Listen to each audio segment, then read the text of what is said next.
Servus and greetings from Vienna. My name is Anita Posch. Thank you for listening to Bitcoin & Co., my podcast that's introducing the philosophy, ideas and people behind Bitcoin. Hello people, thanks for tuning in again. I'm back from Zimbabwe and Botswana. I've been there in the last 3 weeks to research the usage of Bitcoin in these countries and how we could support the spread of Bitcoin in Africa. The first episode of this series will be going out next week, around Wednesday or Thursday maybe. I will notify you over my email newsletter on Twitter and on LinkedIn, so please follow me. And please make sure to follow the Bitcoin & Co. podcast in your favorite podcast player. The following episode is a recording of a live panel discussion that took place last week in Vienna at the Value of Bitcoin Symposium. It's a panel discussion between two people who are more on the side of the Austrian Economics School and two representatives of the Austrian Central Bank and one guy who was the Director General at the European Central Bank. I think it's a very interesting discussion. The only problem is, and I'm very sorry for that, please excuse that, the audio quality is very poor. This is due to the audio recording there. I couldn't make it up. So be sure to check out my new episode next week. And until then, have a good time. And before we start, a little message from my sponsors. And now, a short word from my sponsors. The card wallet is the ideal solution to store your Bitcoin keys in the medium and long run. No software updates needed. It's 100% offline. It leaves no traces on the blockchain if you give it away as a gift or inheritance. With the card wallet, you'll get one Bitcoin address. You can send Bitcoin to it whenever you wish, and all you have to do is to store it in a safe place. That's it. The manufacturers are the Austrian State Printing House, which is also the producer of Austria's passports, and Coinfinity, Austria's first Bitcoin broker. Order your card wallet at cardwallet.com/Anita and get 20% off the price. Hello, ladies and gentlemen. Welcome to the first panel discussion of today. Our topic is digital scarcity. Will central banks be obsolete within this century? And in the next 45 minutes, we want to discuss the advantages and disadvantages of digital scarcity and a hard-capped supply versus fiat money, the impact of new players in the money game like Facebook's Libra, the topic of central bank digital currencies, and how that all relates to Bitcoin. Please feel free to ask your questions during the discussion on Slido. We will answer these in the last 15 minutes. So now, at first, let me introduce the participants of this panel to you. At first, from the left-hand side, Mr. Beat Weber. Hello, Beat. Beat is an economist at the Austrian National Bank and also the cryptocurrency expert there.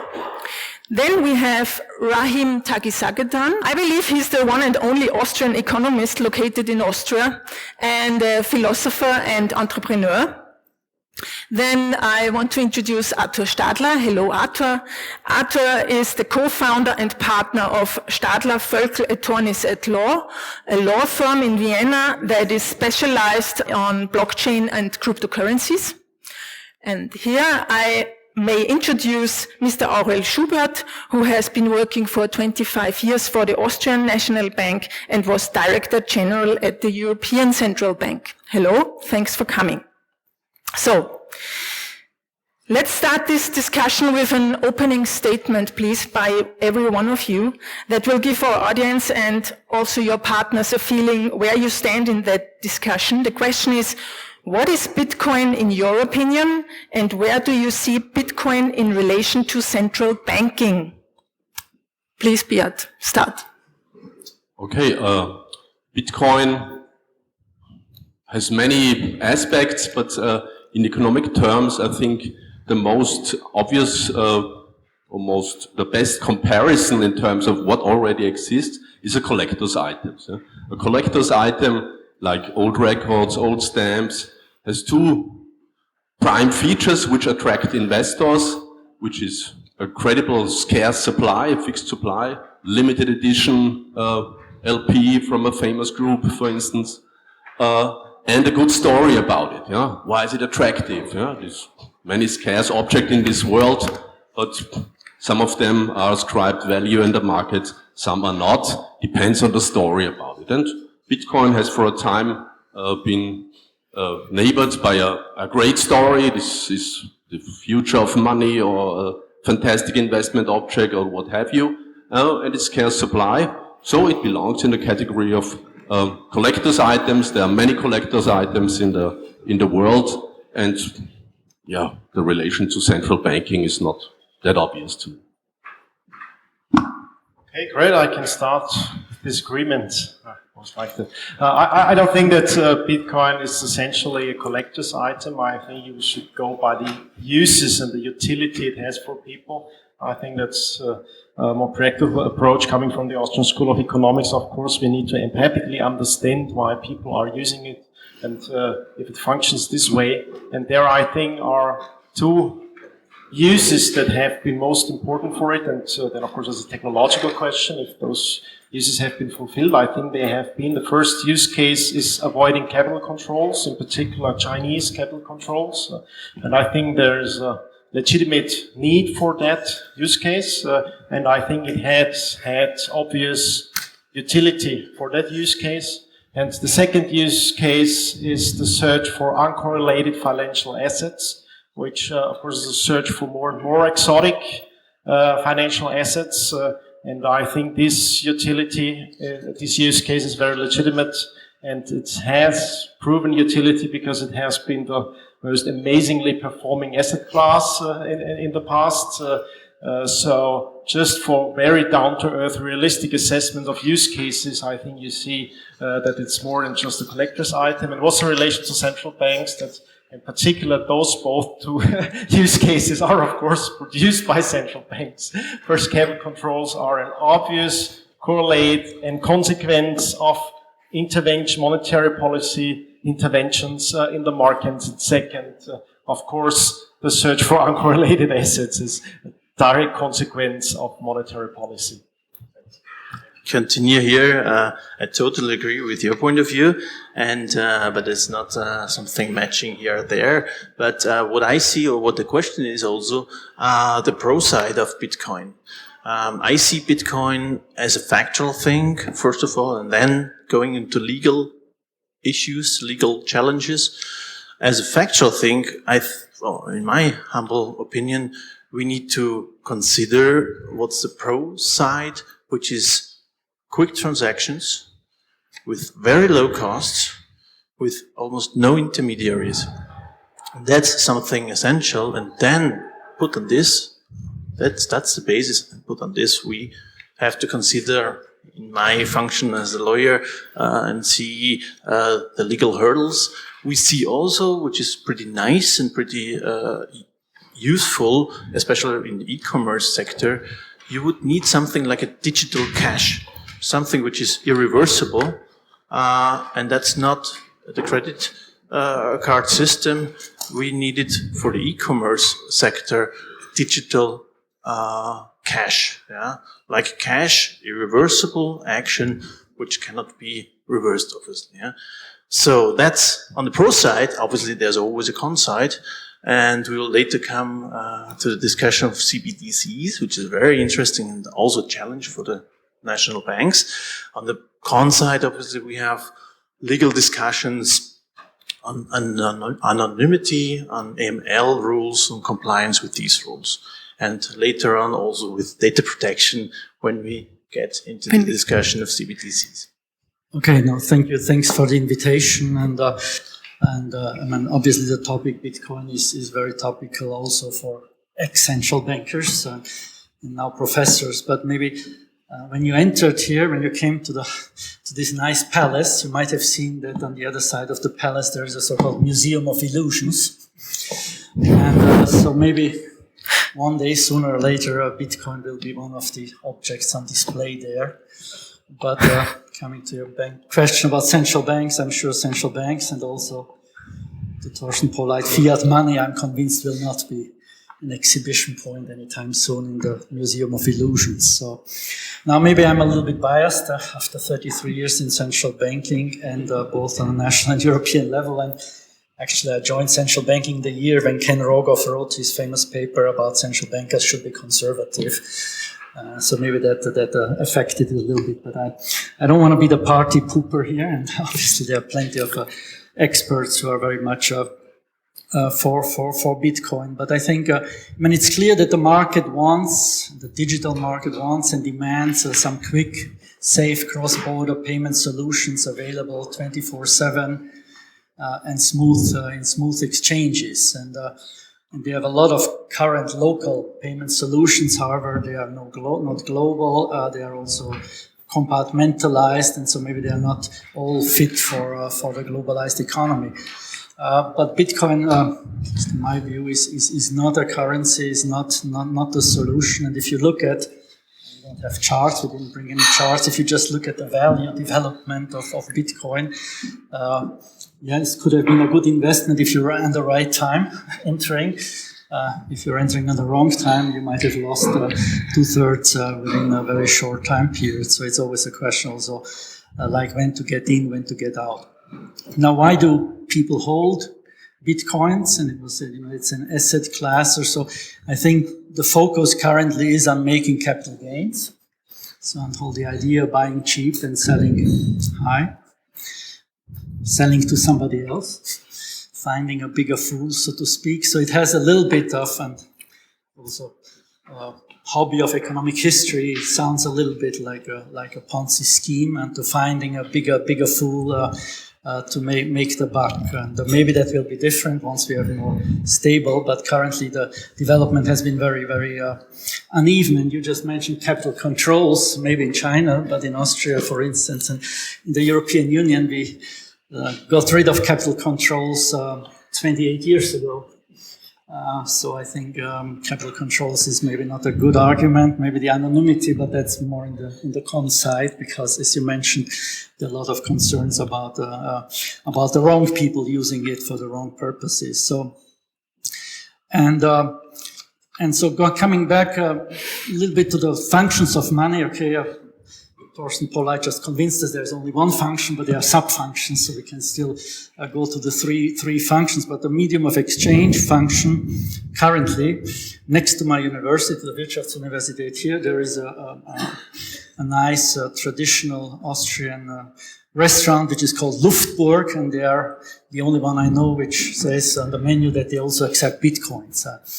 I don't have any, so I've never tried to. But otherwise, it's not really universally accepted. So this medium of exchange function is not here. And partly it might have to do that also what I hear and I've read, that the transactions are sometimes very expensive and also very slow.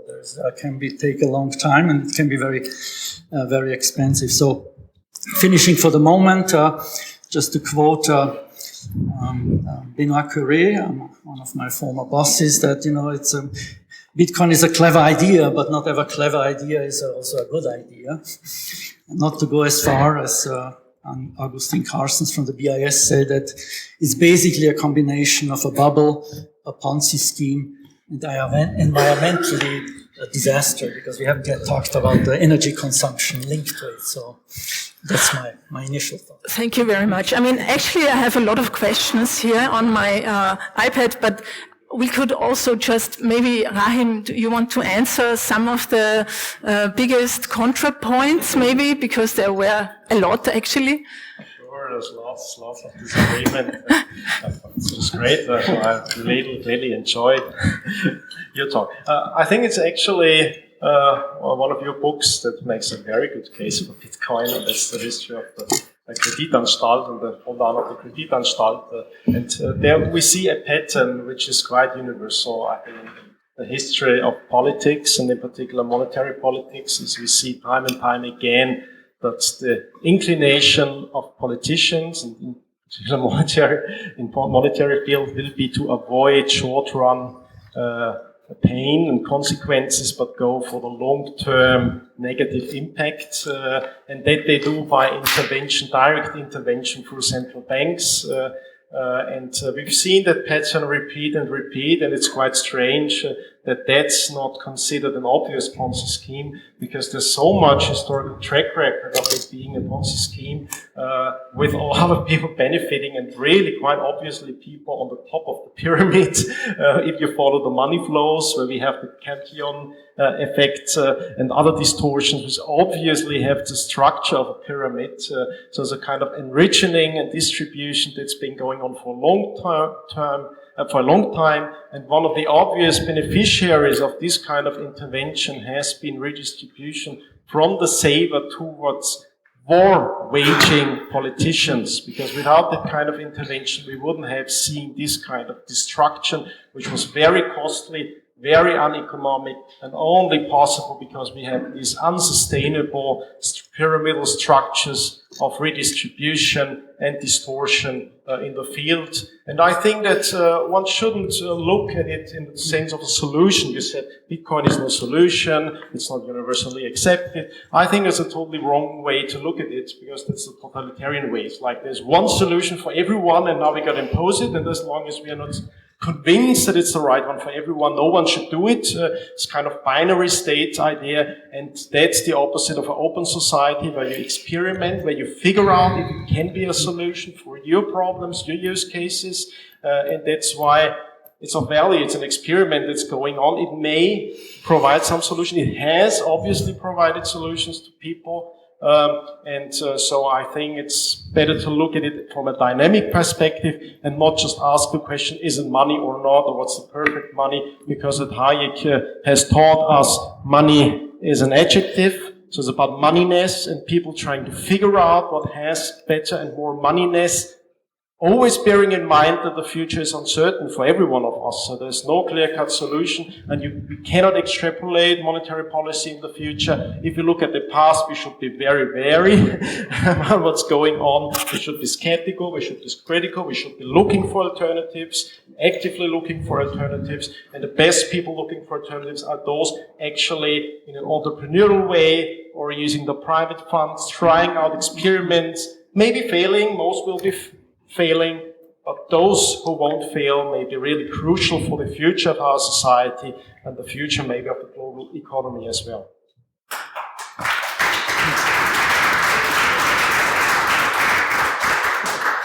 But just to add something on what you raised, is it quick or not? I mean, depends how we define speedy transactions or not. But I think you're well aware of, there's a report of the European Central Bank years ago. They already said, well, a transaction made in Bitcoin is much quicker, much faster than traditional transactions. And again, it's less costs involved. So that's again on the pro side.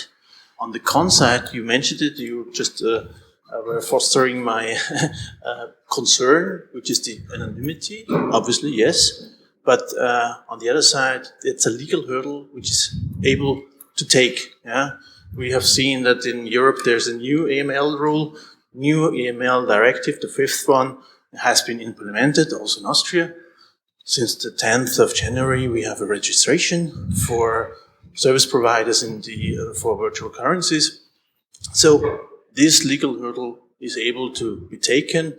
Obviously, it's a legal hurdle which is in each and any area of business. Making business, you need to know your customer. Know your customer. That's something which everybody in each and any activity, in each and any business activity has to be done. We as lawyers need to do it. We do also accept Bitcoin, by the way. So our customers can pay us in Bitcoin. But before we start a client relationship with Bitcoin or without, we need to know who is our customer. So that's a typical obligation for each and any business activity. So a legal hurdle to take, yes. Still, the con side is super fast, super quick transaction with a very low cost. And that brings us, again later, to a challenge which is able to also be taken by the national banks. It is not something of danger here. I think we are not acting against each other, just as a message to the central banks, the national banks, we see it as a challenge. We see it as something to think about, and we don't see it as a danger for the national regulatory system. Beat, may I ask you, you shook your head before when he was talking. Do you have any, no. Claimed that the European Central Bank stated that Bitcoin is faster and cheaper than traditional. You may have misunderstood something, or I missed the report. Yeah? It depends on what you're comparing. Yeah? If you're sending cash to Africa from Europe, wow, it will be slower than sending a Bitcoin transaction. Very true. Yeah? If you say the time a credit card transaction needs to confirm, it's obvious. Yeah? For Bitcoin, you take longer because at least these 10 minutes, unless a service provider steps in, which are many, who makes a guarantee to you. Yeah, but it's what do we compare? Yeah, to say Bitcoin is cheaper and faster, it's too much of a, I don't know. Yeah, I can't take that serious. Yeah, and if you look at the fine details, yeah, it depends on what you're comparing. In general, the answer is no. Yeah, and there's a wide agreement. But if we talk about it from a global perspective, I mean, don't you think that there are advantages or possibilities for a common good? There are many innovations around the world in terms of try to improve faster payments, and there's an obvious expectation among all observers of this market that we expect a growing demand for fast and cheaper payments, and cross-currency payments are cumbersome and expensive. It has to do with many obstacles like profit taking, lack of competition, differences between national laws, compliance risks, and what have you. But there's also a lot of innovation going on. Yeah, Bitcoin is one among many, many innovations in this field. You have many fintechs which exploit the innovations in central banking in terms of offering fast payment infrastructures. And for big currencies, there's already a lot of improvement. But central banks see this as a task for where there's a considerable room for improvement, but it's a tricky issue where it's not definitely clear what is the problem and what can be done. But there's definitely a niche which we expect to expand. In terms of solution, Bitcoin is one among many issues, and there might be transaction where it's advantages for the transaction parties to use Bitcoin, and it's unless it's not unlawful. Thank you, Mr. Schubert. No, I just didn't want to get the impression I want to forbid it, but I think one should be honest about it, what it can and what it cannot. And even if I go out to the pharmacy and buy something, there's always a Beipackzettel, or whatever that's in English, which says what are the risks involved, and one should be clear. And if people want to invest in it, that's fine with it. No longer with the central banking community, so I don't have to defend the TIPS, the target instant payment system, which is, I live half of my life in Budapest, and even there the bank now says in 2 weeks' time, transactions will happen within 5 seconds. So this is, and at the cost is 0.2 cents. So it is, and that goes immediately, and there is no clogging, and there can be millions of transactions at the same time. So I think just on that side. But I wanted to get more back to the central banks and to what you said correctly. There is a cemetery full of failed currencies in the world, but also the world has changed, as you said correctly. Don't just look at it also over time. And we are, at least in the last 20, 30 years, we have a consensus in the Western world, but also worldwide, of outsourcing, so to speak, the monetary policy to a central bank, to an independent central bank. So even when I always hear the government does it, as I heard it before, from my good friend, Professor Polite, I always get goosebumps, because the government creates money. That's not the world in which we live in, fortunately. Learning from the experience of the past. So we have independent central banks, independent and accountable central banks, who, by all by all public opinions, when you look at surveys, have enormous trust, enjoy the trust of the public. And I read that even for issuing any kind of digital cyber currencies, people mainly would trust if it would happen from central banks and not from some big techs or others. So in that sense, I would just say, the world has changed and we have, but where we all have to work together to defend the independence of central banks, which are, at least in the euro area, is the ECB is the most, you might know, the most independent central bank in the world, because its independent status could only be changed by a change in the European Treaty and the functioning of the European Union, which means that no longer 28, but 27 countries would have to agree, all their parliaments would have to agree to that. While for the Fed, you need only 50.1% of the congressmen or congresswomen, to agree to change the law of the independence of the Fed. So I think that is very, very important. So we all have to make sure that this is not endangered, and otherwise, as I said, or to paraphrase Mark Twain, the report on the central bank's death was an exaggeration. So I think they will be around, but they should be around as independent guardians of the stability of the money. And then I finish in a moment, just also to put in some numbers, since for 21 years I was in charge of the numbers. I mean, if you look at the inflation rate, which is the debasing of money in the euro area in 20 years, the average was 1.7%. In the last 10 years, 1.3%. So that is very, very, very, very stable. So one cannot say there is here a big debasement going on, but that's already the outcome of the changes in the governance, in the structures, which I mentioned before. Thank you. Rahim? Yes, first, some agreement, and also some agreement here, so respect. It's true, I agree that maybe Bitcoin is the cheapest and fastest way for large market value transactions, not for small market value transactions, of course. And for those who believe that the small market value transactions are crucial, there are so many projects to go for and choose from, and I see them used on a day-to-day basis by people who use their smartphones to transmit values. But I agree that's not really the strong point about Bitcoin. It may become, if it's a settlement layer, and then of course it's the, I think, more important question. It's this kind of value transfer between institutions, cross-border transfer, and so on, which is really important for even an international cooperation and trade and exchange and production and so on. Those are the crucial things, not how expensive it was to pay your coffee or not. And I use Apple Pay. I think it's really it's easy to use and fast and so on within the banked real. Now, I disagree.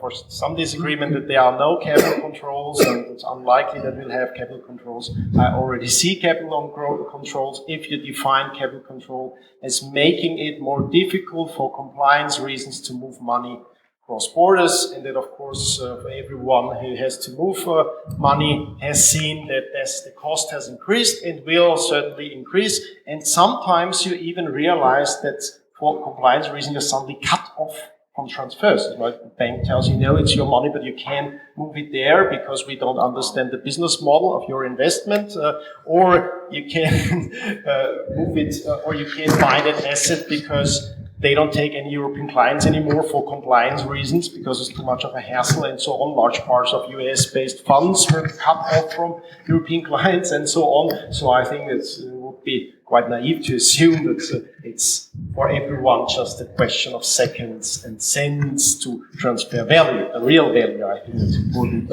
and crucial. What was the same thing? Yeah, about ideal of an independent central bank. I think it's a great idea. Like many great ideas, it's problematic. It's a wonderful idea, as wonderful as the division of powers. And that's what we all learn in school, of course. Democracy is determined by division of powers. Legislative, executive, judiciary are to be independent and separated. And then maybe we have a fourth power, journalism, the media, and they are controlling it all. And now maybe we have a fifth power, the independent central bank. And of course, I mean, it's always a hard trade-off. You want to discuss it honestly. And if I'm really honest, I'd say it as like a ridiculous, very naive appreciation of the realistic working of politics. I think it's great as an idea. I think one should be careful not to just destroy this kind of idealistic assumption as an ideal where institutions should be, but it would be very dangerous to assume that it's a description of reality.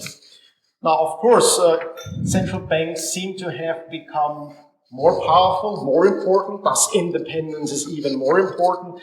Yeah, but by becoming more important, more powerful, actually, we have all become dependent on the central bank. So I think it's an even more naive idea to think there's a kind of independence possible if almost everything and every institution so much depends on monetary policy now, and there's so much pressure on monetary policy, and everyone who cares about markets and money has to check almost daily what central banks are doing, and then claim it's a kind of independence as a realistic description of where we are, not an ideal and an owl for the ideal. And I think you're completely right in regarding history that those kind of interlinkage between politics and monetary politics has been a problem, but I don't see anywhere how we have separated the political spheres, the spheres of interest groups from monetary policy. I see the opposite. Maybe in a formal bureaucratic way, yes, they are institutions, thus they are large institutions employing lots of people and so on, but I think the ideal hasn't been reached, and I think critical assessment should always look at what we are and where we should be or could have been. Thank you. Let's shift a little bit the focus to new players that are coming. I mean, it's not only Bitcoin. With Bitcoin and other blockchain developments, we also have projects like Facebook's Libra coming in, for instance. As far as I understand, one of the tasks of the central banks is regulating and supervising the banking industry. How do central banks assess this problem? As we all know, Facebook actually does what it wants in the most cases and excuses themselves afterwards. So how will central banks cope with this new topic, new players coming in, like corporate money? The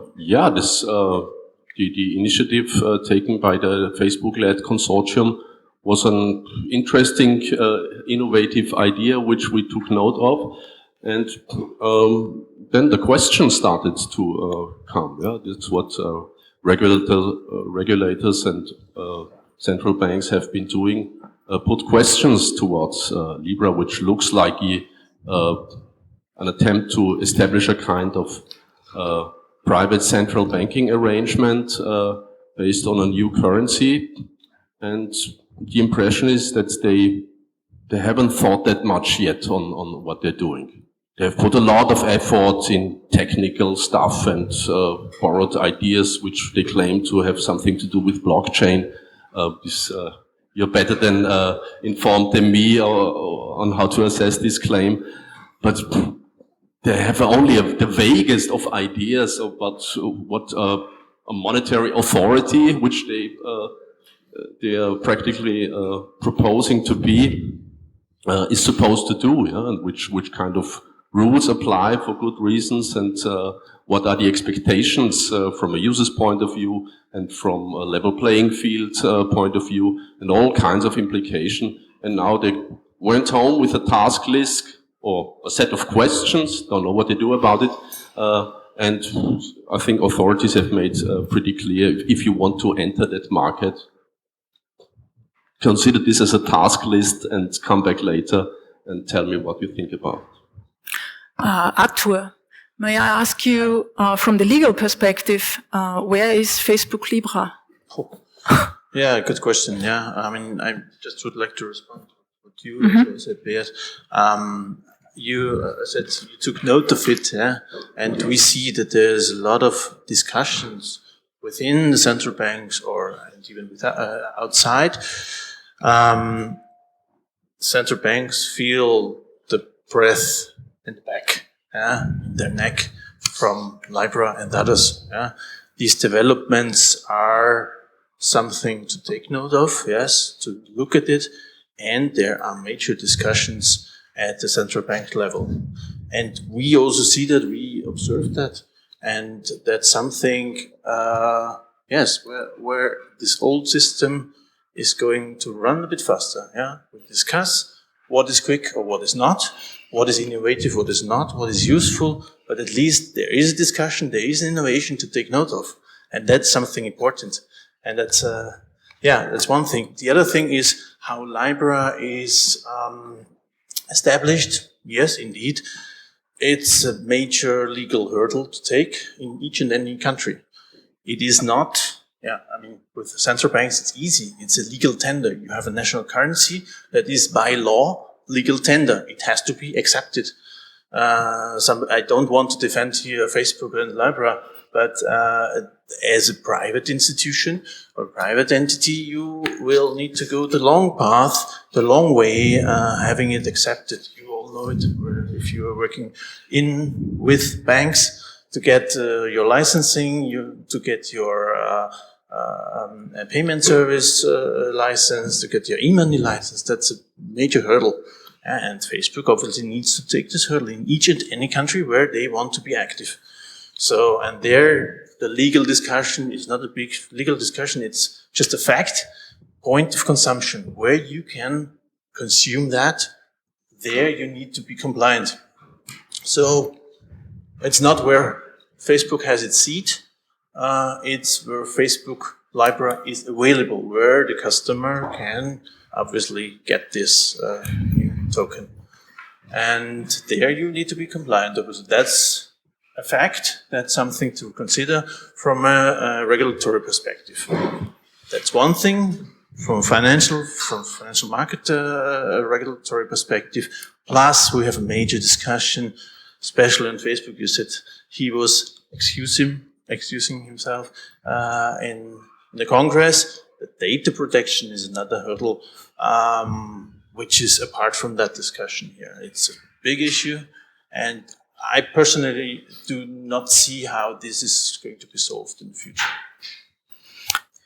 Yeah, not being a lawyer, so I don't want to get into any of the legal, maybe just a few more governance and economic short issues. I mean, we have talked before we started with Bitcoin, which is a very decentralized system and all the advantages of decentralization. If you look at Libra, this is extremely highly centralized. If you look at it will be more cartel-like, all the different Libra bodies. So it's like a cartel, and so it's not like the idea of cryptocurrencies being decentralized. And Facebook, you can imagine, if you look at it, the role of Facebook and its friends, they will act like quasi-sovereign issuers of money, you know. And but the thing is, they are not accountable to the public, to anybody outside, but to the shareholders and then to their members. So that is, and you just mentioned also the issue of private data, which is related to that.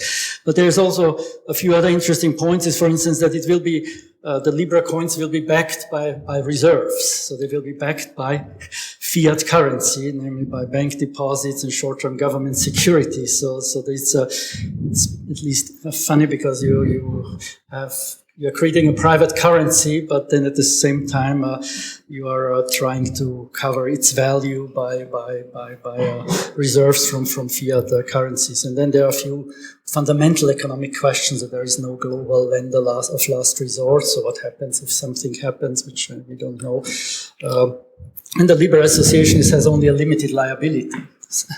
So what happens if you don't get anything back? Who will honor the Libra holders' assets in this case? And so not to go now, just then the next step, what kind of consequences it could have then for monetary policy if really Libra would be flying. Thank you. So let's go to the questions from the audience. Thank you very much. So I'll take the first one because it has the most upvotes.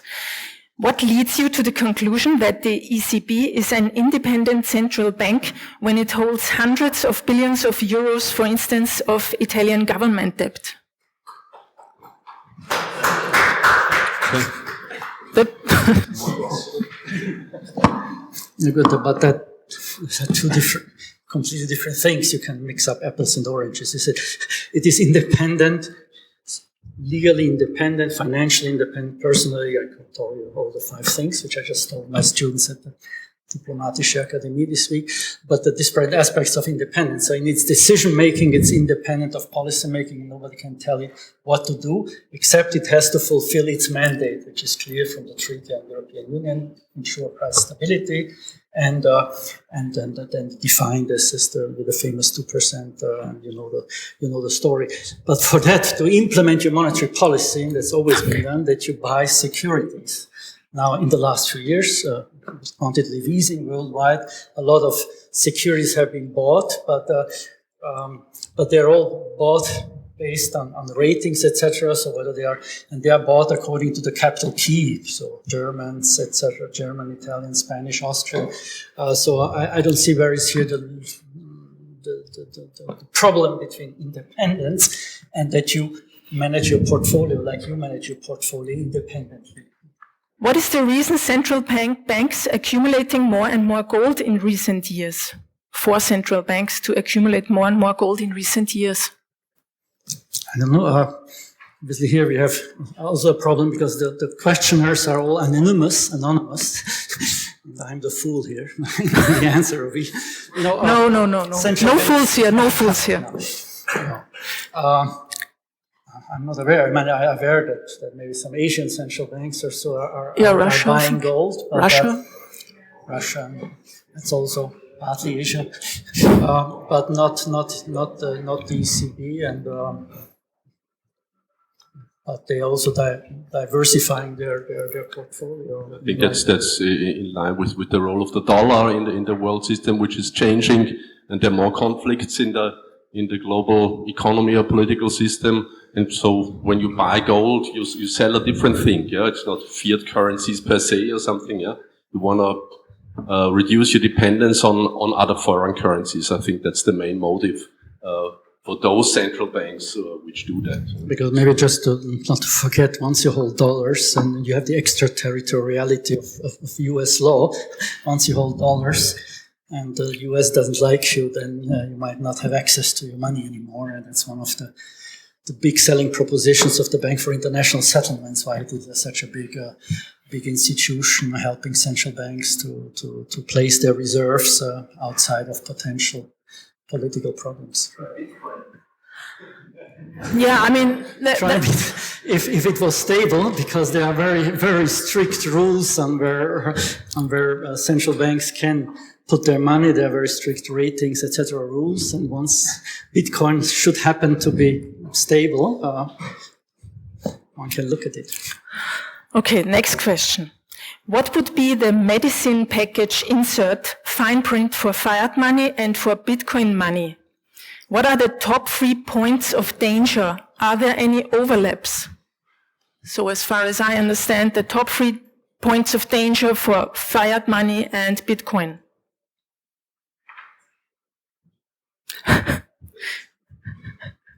Okay, I think... Let's the students. If they go for the Beipackzettel, the medicine package insert, usually it's accompanied by the statement, ask your pharmacist or your doctor.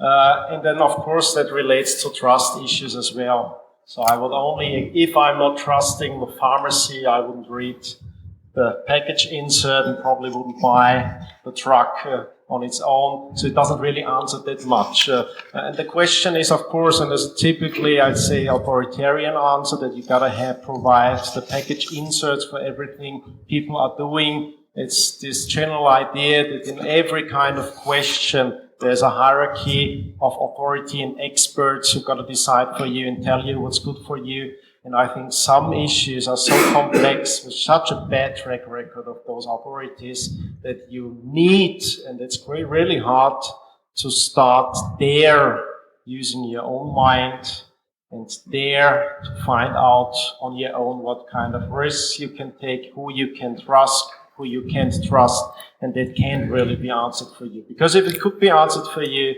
then you are trapped in a kind of trust trap, because if there is a hidden interest somewhere in those people writing the package inserts, it would be usually profitable for them, and really dangerous for you in the long term. Just to add here, we have clients in this area, and just to talk about the medicine package, Beipackzettel, actually, as from a consumer protection perspective, you actually would need that, yeah, in each and any, at least in the European member states. Yeah, we had a proceeding running for a client of ours. We got a complaint by a consumer protection authority in Austria. Not we as law firm, but for our client. And there it was stated that actually there were not sufficient information packages, stating what is it all about, where you can buy it, where you can sell it again, how is it going up and down. So yes, you should give all this information to your clients when selling Bitcoin. Yeah? If you're in an exchange, or if you have an ATM somewhere, you should state that and declare to your customer and to your consumer what you are actually selling. Yeah? And if you don't do that or in a sufficient way, then your competitors could come and make a claim, start an unfair competition claim against you, or the Consumer Protection Authority in Austria, which is, or authority is an association, the VKI, Verein für Konsumenteninformation. And then you would need to declare all this and have a 5-pager or a 10-pager saying where you buy it, where you sell it, what you can do with it, where the utility is actually, and in a sufficient way, in a language what your customer, what your consumers understand. I think if the financial industry is anything, it's a Beipackzettelwirtschaft. It's great inflation of information material, and maybe even an ecological catastrophe for all the paper that's produced. No one reads, and no one really cares that much about. Let's try a little thought experiment, maybe, because I always wonder, Bitcoin, in my view, is compared to private monies like Libra or EcoCash in Zimbabwe or Swish in Sweden, it's a public common good. There's no company behind it. So, and many people, also the former director of the Austrian National Bank, I think, says, okay, Bitcoin is digital gold. If you want to invest in it, you can see it as an asset. Why do nation states, why are they not open more to open blockchains like Bitcoin and accept it as taxes or buy it, then you would have it and you could also stimulate the market or not? We accept it in taxes? Yes, for instance. Why not? With the same reason why I don't accept as a state your old socks in payment of taxes. Yeah, yeah, but my old socks things. I, as an entrepreneur or an institution or a state, I say what I will accept in payment for my services. Yeah? That's very often. I'm the administrator as the state of a club, which is called the state. Yeah? You're a member of it. You're born into this club, but you can exit if you don't like it. Yeah? And I set the terms of payment. And all 5 years I run for office again, and I'm either voted out or not. Yeah? And I dictate the terms of payment. And I accept my own currency, yeah? Like every entrepreneur does. Yeah, I set the terms of payment.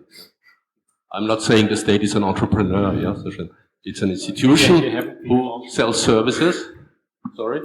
An entrepreneur who imposes the means of payment wouldn't survive for long on the market. Of course, yeah. You say Coca-Cola says, I offer Coke in Austria for euros. Yeah, you can't pay me in old socks. You can't pay me in Bitcoin. Yeah? If I go to America, Coca-Cola offers Coca-Cola for $. Yeah?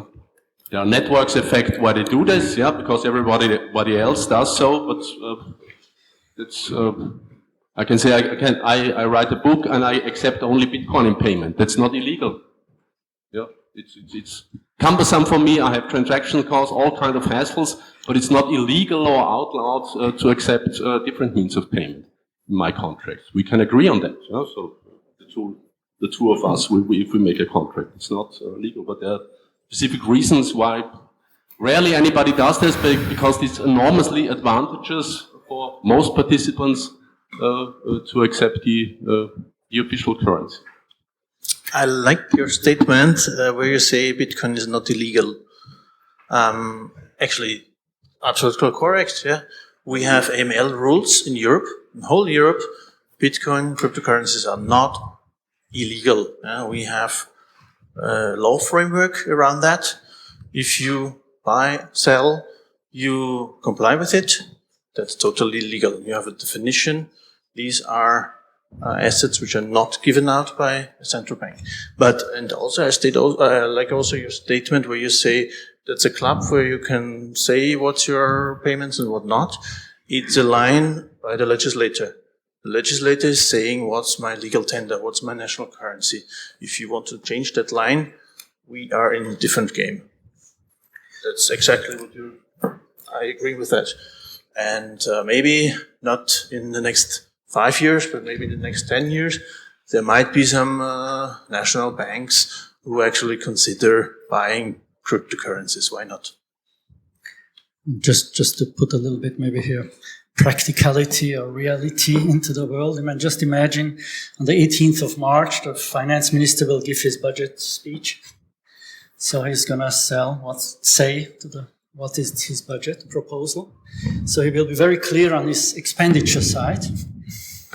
But on the revenue side, he say, as people can pay in Bitcoins, I know what I will receive, but by the time I have to spend it, maybe it's only half of its worth. So maybe it's not 400 billion. Yeah, but he doesn't accept also gold because he has to pay his bills, and if he gets 400 billion or whatever the tax revenues are, and but by the time he spends it, he only gets 200 billion euros in goods, or he would have to accept that his civil servants, everybody accepts the Bitcoins in payment, and so they then again have the problem there because they have to pay their houses and their mortgages in a stable currency. So I think one has to see this again. It all has very much to do with how stable is this, whether can it really be used in the functions what money has. And I'm still maintaining there are these three functions of money: means of exchange, unit of account, and store value. Mm-hmm. Rahim, a short word on the volatility. How do you estimate will Bitcoin, how highly volatile will it be in the future? If it continues to be adopted like that by investors, volatility should decrease, because volatility usually is a sign of financial markets that are not deep enough. So it's a kind of experimental time that people need to figure out how to value that thing. So I would estimate that volatility should go down, but of course there's no certainty for that. And of course that limits its use case or its practicality for day-to-day transactions if you don't just use it as a medium of exchange, because you then could immediately resell it, and that's what most do. And there are already payment providers, of course, who do that for you. So the risk is very low. You can accept, of course, crypto payments without having to bear the volatility. So there's an easy solution for that, and that was already found. So I don't think that's the reason. I think we see relatively a lot of enterprises, companies accepting cryptocurrencies, relatively a lot, because there's not that much payment in them for various reasons. I think one of the main reasons is that your incentives are not that good. If you hold it and you believe in it to be, it's the first thing that you part with. You'd rather part with your fiat money for your day-to-day payments. But still, I think entrepreneurs are accepting it because an entrepreneur, in opposition to someone who has coercive powers, really wants to have win-win relations, voluntary exchanges. So he tries to make it as easy as possible. And even some bureaucracies, even tax bureaucracies like the Swiss, out of an instinct and idea of the bureaucrat not being an enforcer, but your service provider, in a way, they have started accepting Bitcoin. And I don't think because they believe that much in cryptocurrencies, just for the idea to make it as simple as possible. If people want to pay with that and it's feasible technologically, why not? And that's the difference, I think, to someone who coercively imposes what you need to pay your taxes in, and how high they are, of course, which is the more important coercion here. Okay, thank you. So now let's come to the last and the closing question round. Please, everybody of you answer this one.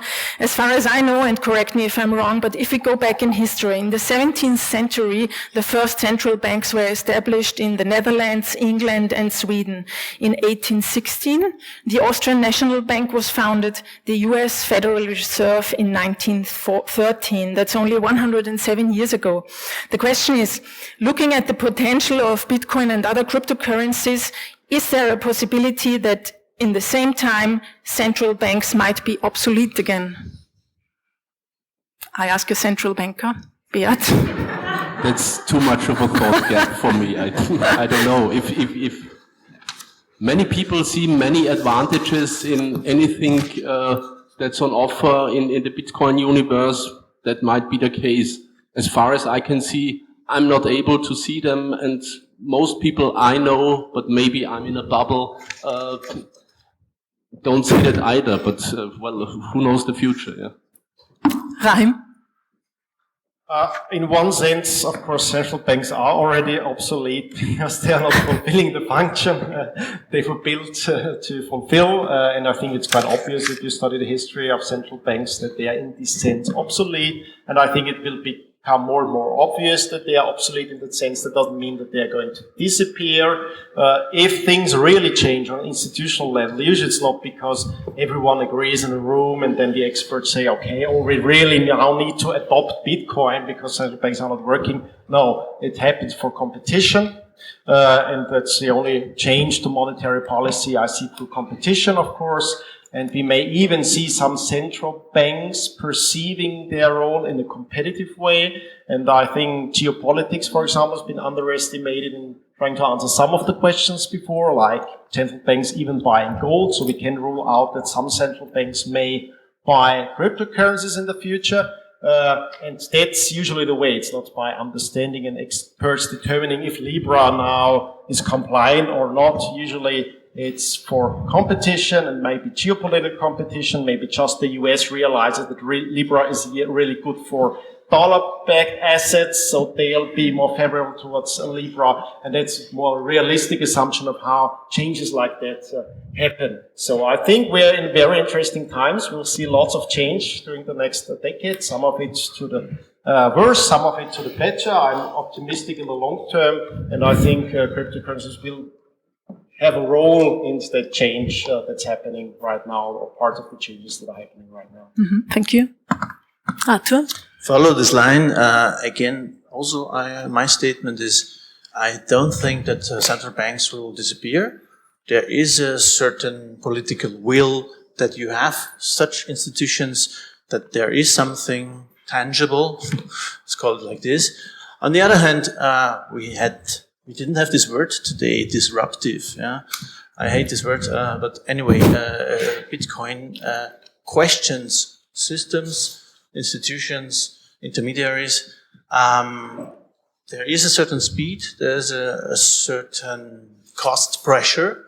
There's a pressure on innovation, and my observation is that central banks are considering to taking over the pro side. Why not? Yeah? And that's already a good development. So central banks will not disappear, in my opinion. But on the other hand, Bitcoin is here to stay, and we will see Bitcoin in the next years, decades, is my believing.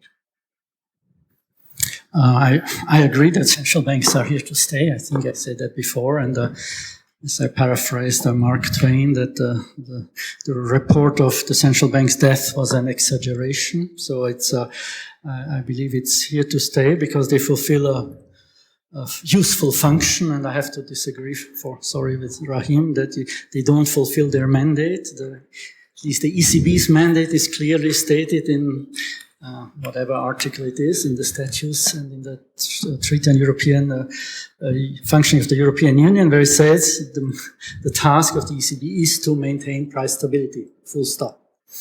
And I think we have price stability, so that in that sense, I think the mandate has been fulfilled. I think it's crucial to have a strong mandate, but I think it all boils down to the users, to the people, what the people want. And the people want trust. They want to trust the money, because money is absolutely crucial. So they want to trust, they want to know who is issuing, who is behind it, who is ensuring it, that when things get wrong or get bad, who is there? Is there a lend of last resort, etc.? So I think trust is crucial. And in the US, you always have this question, would you buy a used car from this person? So that at least here you have central banks. I think that is important. And then to finish and close the circle, Professor Polite and hopefully also Rahim, quoting Milton Friedman, the dissertation father of my dissertation father, who said, a moderately stable monetary framework seems to be an essential prerequisite for an effective operation of a private market economy. I think we agree all on that. And then it said, it's dubious that the market can itself provide such a framework. Hence, the function of providing one, namely a framework, a monetary framework, is an essential governmental function on par with the provision of a stable legal framework. And I hope at least on that, all four of us can agree. Thank you. Thank you very much. Time is over. Thank you for this lively discussion. Bye. If you liked my show, please subscribe to it in your podcast player and share the episode on social media. You can find all links that were mentioned in the show notes on the website or in your podcast player. You can contact me also on Twitter, LinkedIn or YouTube. Goodbye from Vienna, auf Wiederhören. Music, start with Yes, Delicate Beats. Idea, content and production, yours truly, Anita Posch.